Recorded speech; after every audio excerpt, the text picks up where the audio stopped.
Thanks for joining us. Now, Chairperson of the National Commission on Civic Education, Josephine Nkrumah, is calling for a rigorous focusing of the attitude and mindsets of the Ghanaian if the country really wants to achieve its development targets. According to her, it will be a total waste of time to concentrate on just infrastructure, but fail to work on the attitude and mindset of the Ghanaian to fit into a global community. Speaking at a forum organized by the Institute of Educational Planning and Administration and UNICEF at UCC, the NCCE boss said Ghana needs forward-thinking and visionary leaders to surmount the challenges that confront the nation. Richard Kojonyako has more. The chairperson of the NCCE, Josephine Nkrumah, says it is good government pursued infrastructure and other things to develop the country, but she believes all the efforts of government will not yield any fruits if the country does not address the issue of attitudes and the mindset of the people. The bottom line is values, and as values are universal in scope, and what is honest in Ghana is honest everywhere else. What is integrity everywhere else. And so when we begin to emphasize and purposefully and deliberately teach these values to our youth, to get them to think in that way, then we are headed in the right direction. I think that as a nation, no amount of infrastructure will resolve our problems if our mindset is wrong. If our attitudes are wrong, it doesn't matter how many drains they build, we will still throw litter in it. So I believe that these issues are universal. And when we begin as a nation to address a national mindset, the reorienting of our mindset to ensure that at all levels of governance, at all levels of society, from the 1-year-old right down to the 90-year-old, we understand what values we stand for as a nation, then we would have begun to resolve our country's many issues. The Vice Chancellor of the University of Cape Coast, Professor George Odro, says if the country really wants to think global, national interest should always override partisan interest and not the current happenings. Whilst we think about global issues, we must also strengthen the national identity, in which case I'm talking about national character, which we need, particularly in our country where politics is fast dividing us. We need to change that and uphold the nation. Director of the Institute for Educational Planning and Administration, Brother Michael Amachi, says the institute is going to create a network so the plans formed out of the global citizenship education can be put in place, embracing diversity. Kojonyako, Joy News, Cape Coast. Back to Accra now, and Energy Minister John Peter Amewu has fought off claims government is doing little to reduce prices of petroleum products. Government came under criticism from civil society groups and the public when fuel prices went up by 3.5%, crossing the dreaded 5 Ghana cedi mark. But Mr. Amewu, who's been addressing a news conference a while ago, argues consumers have been paying, could have been paying more, but for government's prudent policies. The revenue loss, ladies and gentlemen, to government on the removal of the excise duty and the reductions of the petroleum levy alone between December 2017 and June 2018 amounts to 232 million Ghana cedis. These are benefits that this government have given to Ghanaians. The impact of taxed interventions on petroleum pricing. Due to government tax interventions and the current prices of both petrol and diesels are selling currently at 5 cedis, 12 pesos per liter. The prices for the previous window was 4 cedis, 90 pesos per liter for petrol and 4 cedis, 94 pesos for diesel. This represents a change in price from the previous window by 4.49% for petrol and 3.64% for diesel. Without government intervention, as I've stated earlier, prices today would have been 5.54 per liter for petrol and 5.55 per liter for diesel. So what means is that the price we are paying today If the Mahama-led administration is still in force, you will be paying quite close to between 9 to 10% higher than the current prices that Ghanaians are paying. I think in time we give this government the recognition for caring for the people of this country. Now, there have been suggestions that the special petroleum tax is scrapped to reduce the fuel price. However, Deputy Energy Minister Dr. Mohammed Amin Adam says government is currently considering the proposal. We have reduced the total tax component in the petroleum product prices from 40% in March 2017 to date 26%. That is how a responsible government can generate revenue through taxes on petroleum product prices without injuring the Ghanaian, the welfare of the Ghanaian. And so, as far as the SPT is concerned, the Ministry of Finance, together with the Ministry of Energy, are reviewing it. We already have gone down from 17.5% to 13%. And as the Minister also said, we have converted it from ad valorem to specific tax. What this means is that it is now fixed. So if crude oil prices go up, the component of the SPT will stay the same. It will not go up. And so these are some of the pragmatic measures we have put around the SPT to ensure that its effect is minimized for the Ghanaian. And so as far as scrapping it completely, the Ministry of Finance and the Ministry of Energy are discussing other options. And therefore, when a decision is made eventually, the people of Ghana will know. Mr. Amewu has also announced plans to cancel 11 power purchase agreements signed under the Mahama administration with the aim of reducing tariffs paid by consumers. Already stated. The review recommended the following. 8 PPAs with combined capacity of 2,070 are to proceed without modification. 4 PPAs with combined capacity of 1,800 be deferred to 2018, between 2018 and 2025. 3 PPAs with a combined capacity of 1,150 megawatts be deferred beyond 2025.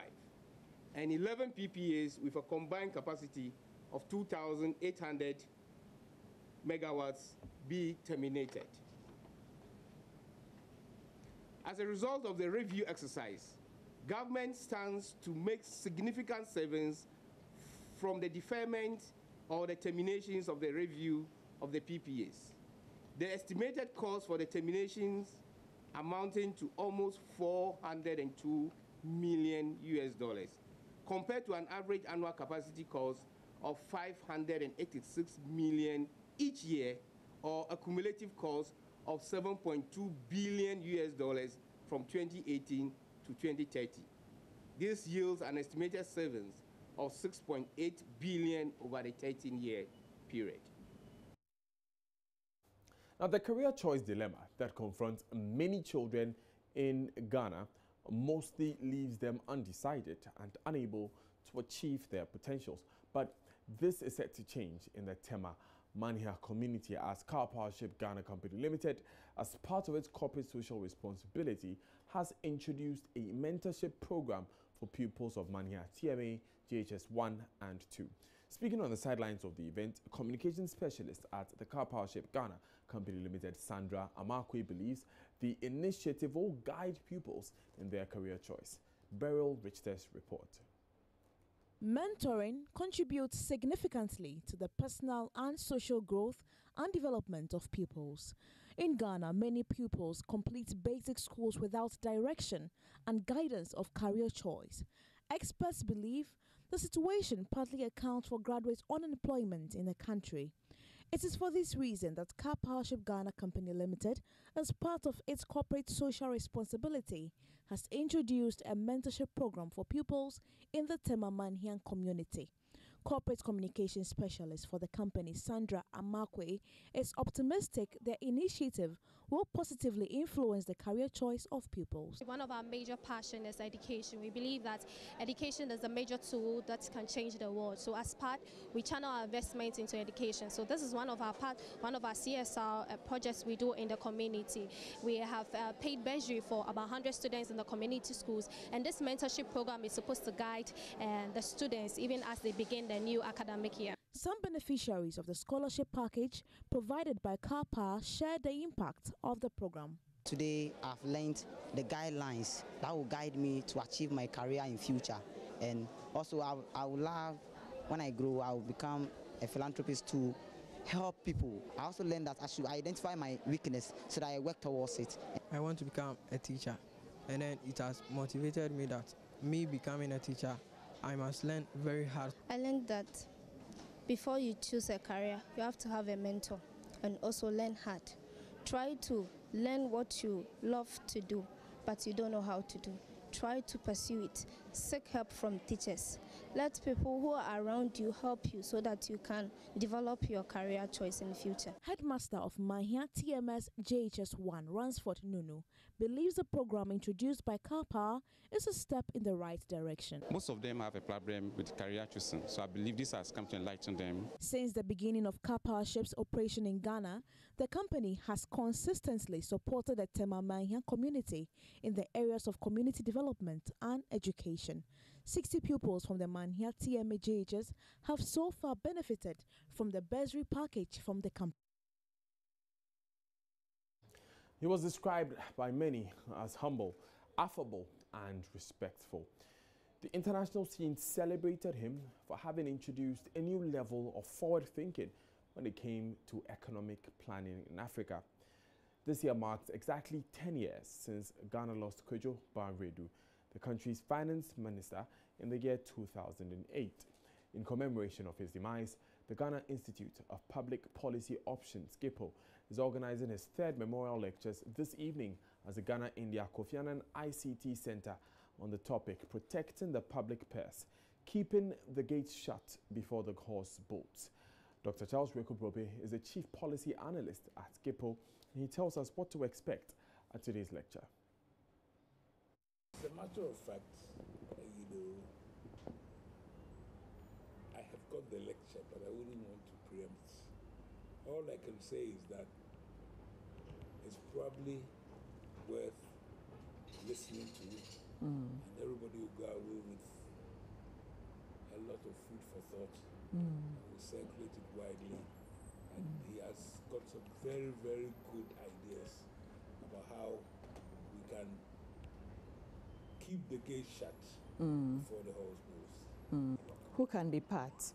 Anybody who feels like they want to listen to such a scintillating thing, public policy institutions, policy makers, the ordinary citizens of Ghana who are interested in how the governance of this nation goes, and people who pay taxes and want to ensure that the public purse is doing what it's trying to do.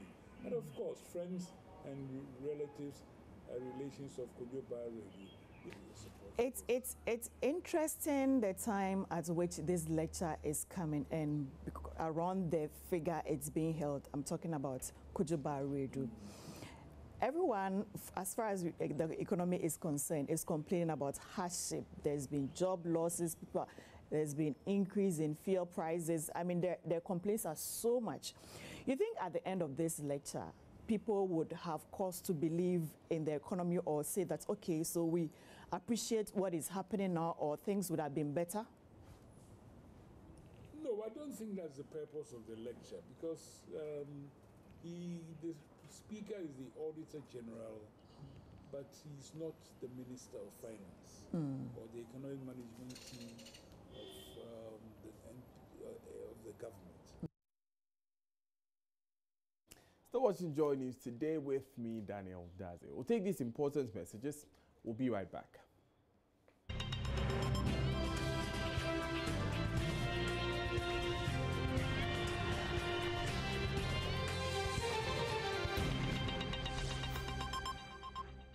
Thanks for staying with us. Now, with the recent cases of armed robbery, security in the home has become an important issue everyone wants to pay attention to when building a house.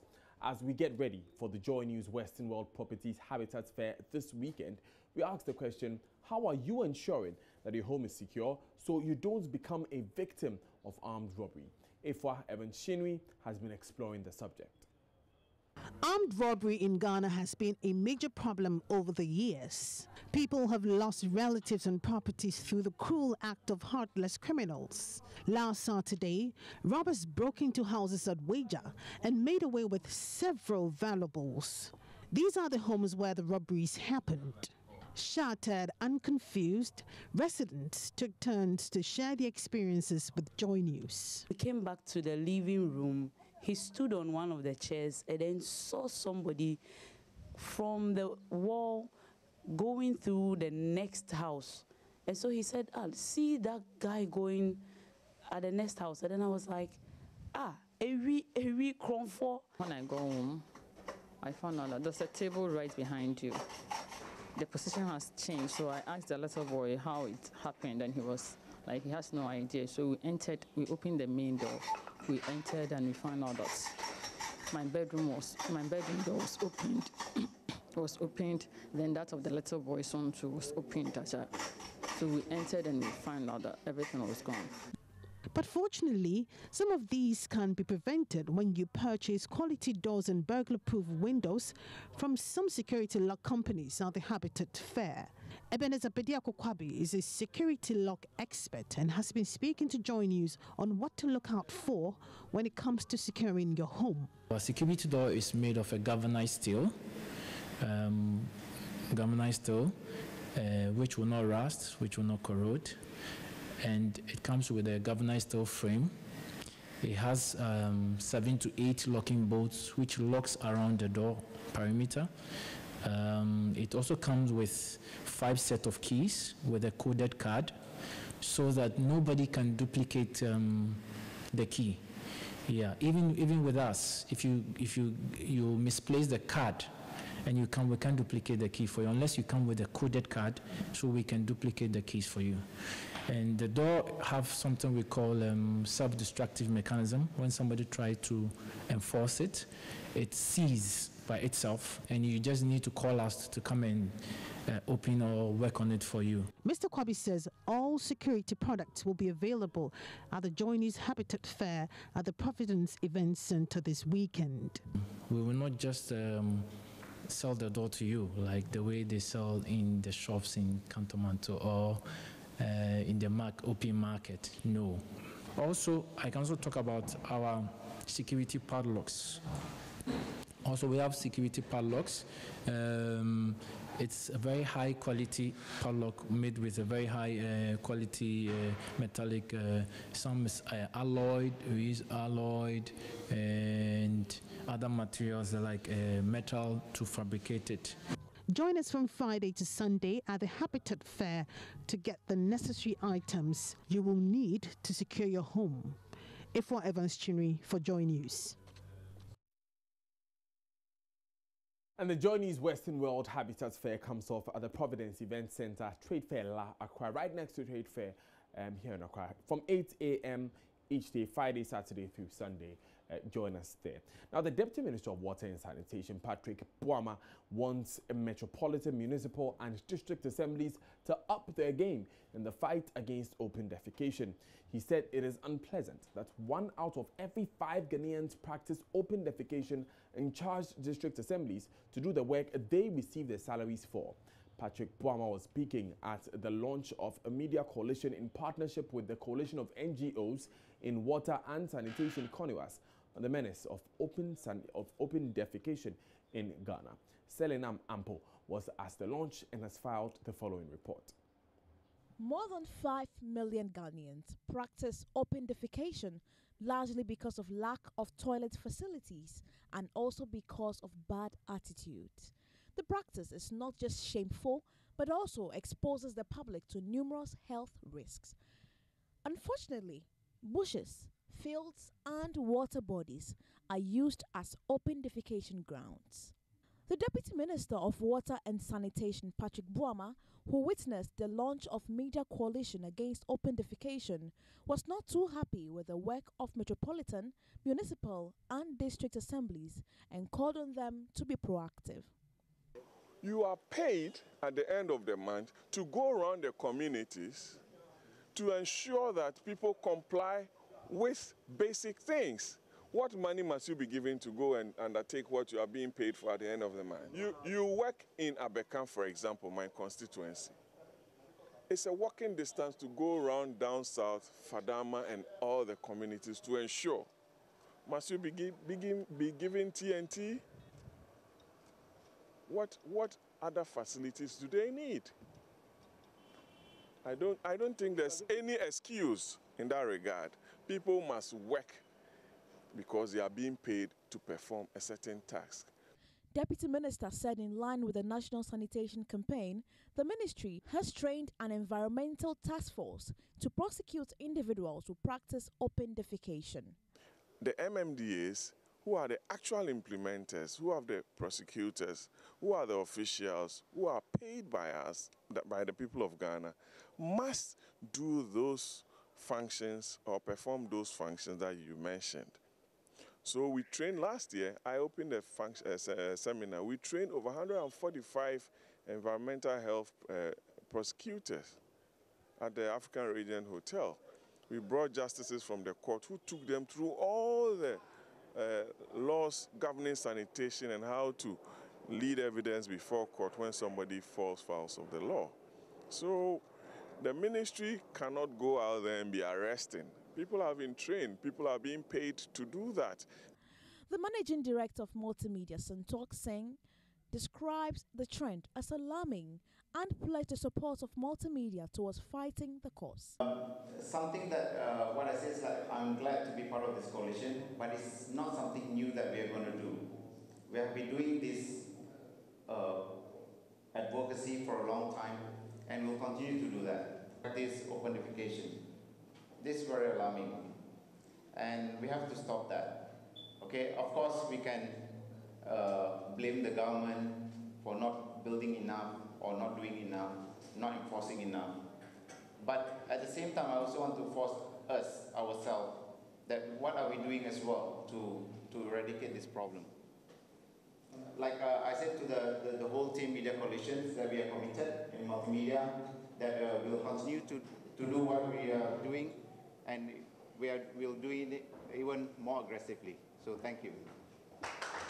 The Media Coalition pledged to exert pressure on authorities to deliver on promises of ending open defecation and also increase public education.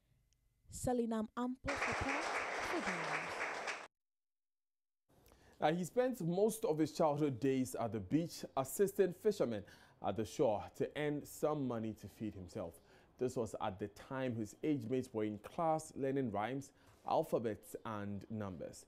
It was an experience he says he would never allow any child to go to, let alone his own children. He missed out on school and did not get the best of education as every child. A typical scenario in most fishing communities in Ghana. To change the narrative, Shadrach Ashi moves from house to house daily to pick children of school-going age to the Jamestown Bekebi School of Creative Arts and Culture to afford them the opportunity he missed. There's more on today's Joy News agenda produced by Emafa Etiamwa Eli, aimed at promoting right age enrollment.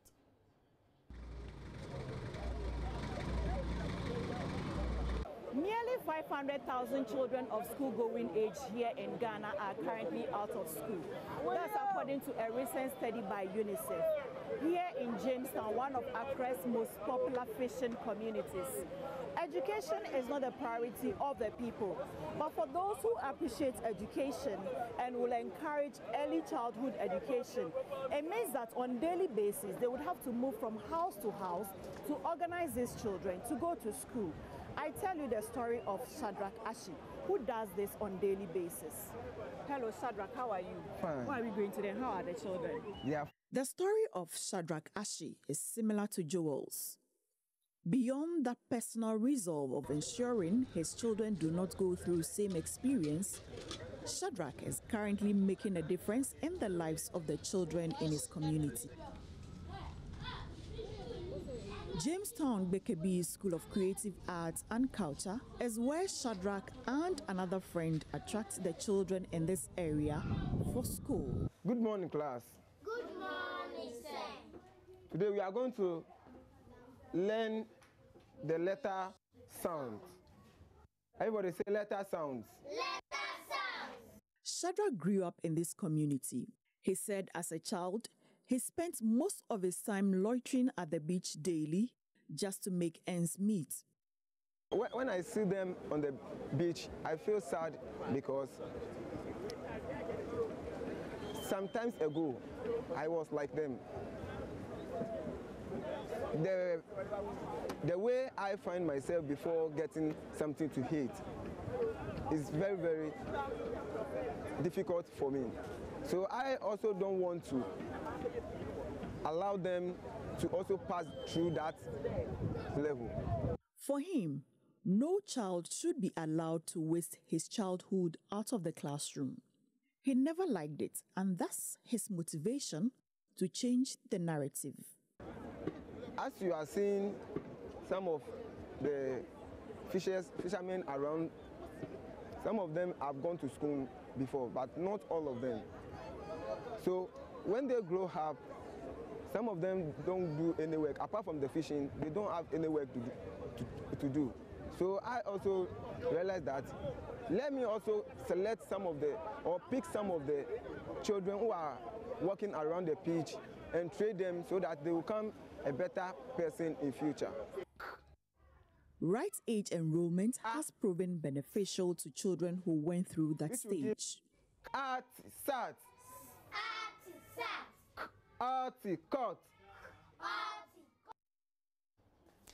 time for business with Sandra Esinamafeno. Stay with us.